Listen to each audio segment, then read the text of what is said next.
राजस्थान के बिजोलिया गांव में एक हवेली है जहां सूरज की रोशनी भी कदम रखने से डरती है। हर अमावस्या की रात वहां से कोई लौटकर नहीं आता।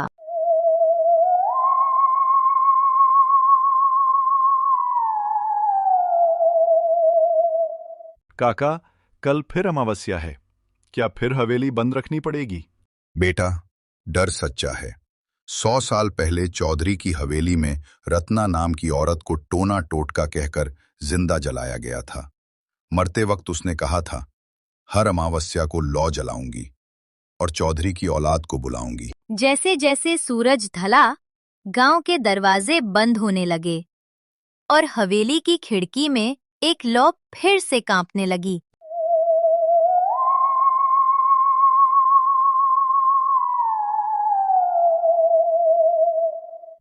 जग्गा, भैरू, कमली।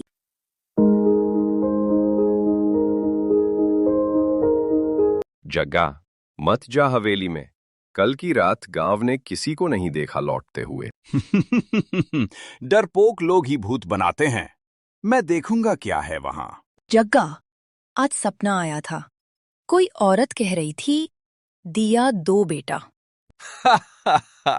मैं वही दिया लेकर जाऊंगा। देखता हूं कौन मांगता है।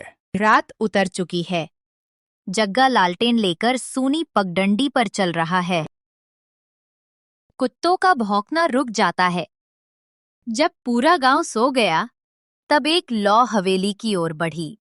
जग्गा की जिद ने उसे मौत की ओर धकेल दिया। चलो, अंदर क्या है देखना है। अरे जग्गा, अंदर मत जा।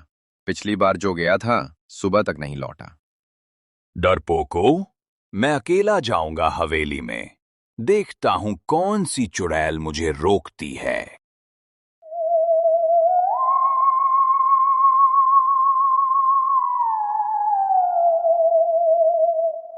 दीवार के एक कोने में अचानक एक छोटी लौ अपने आप तेजी से चमकती है और फिर मन पड़ती है, जैसे किसी ने उसे एक संदेश देने के लिए फुलझड़ी की तरह चमकाया हो। ठीक है, मैं नहीं भागूंगा। देख लेता हूं क्या सच है।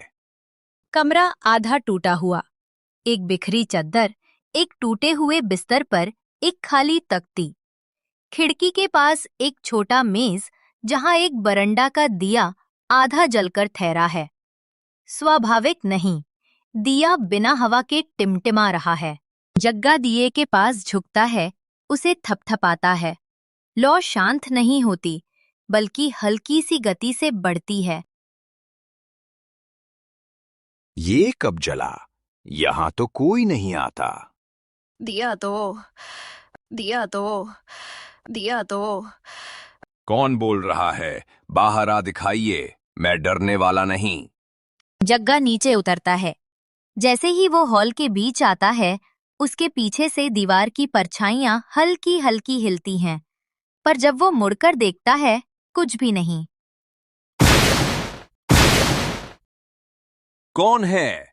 सामने आ, छुप मत। अचानक पीछे से हवा चलती है, दिया टिमटिमाता है और कमरे के कोने में सफेद धुएं से एक औरत का रूप बनता है। चेहरा शांत, लेकिन आंखें चमकती हैं। जग्गा चौंक कर पीछे मुड़ता है।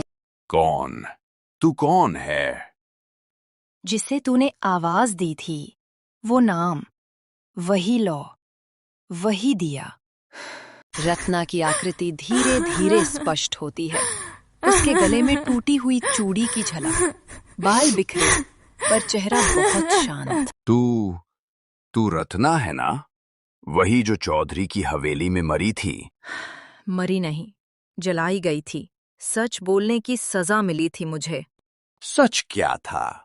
सच ये था कि चौधरी निर्दोष नहीं था। उस रात उसने मुझे नहीं, हवेली की आत्मा को कैद किया था। वो धीरे धीरे हवा में तैरती है। चारों ओर चूड़ी की खनक और दिए की लौ तेज हो जाती है। हर अमावस्या को कोई न कोई यहाँ आता है और मैं उसे चेतावनी देती हूँ, दिया मत बुझाना।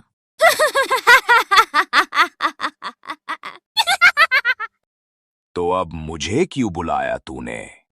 क्योंकि तू चौधरी की ही औलाद है, उसी खून का टुकड़ा।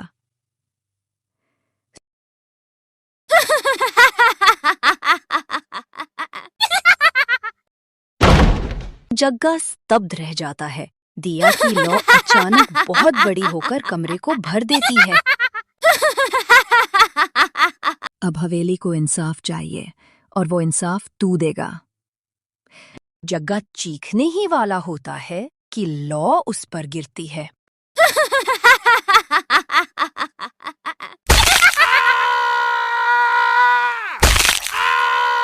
धीरे धीरे सब शांत हो जाता है।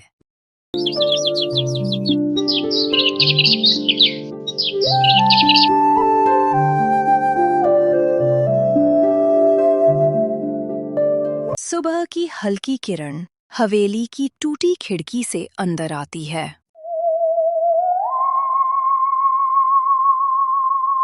सुबह जब गांव वाले पहुंचे, हवेली शांत थी, पर दिया अब भी जल रहा था। शायद किसी के पापों का हिसाब बाकी था। जग्गा, तू ठीक तो है ना? रत्ना कोई चुड़ैल नहीं थी। चौधरी ने उसे बेइज्जती करके जिंदा जला दिया था, और मैं उसी का बेटा हूँ। गांव वाले सन्न रह जाते हैं। तभी दिया अपने आप तेज जल उठता है। हवा रुक जाती है। दिए की लौ से एक हल्की धुंध बनती है। धीरे धीरे उसमें रत्ना की आत्मा नजर आने लगती है।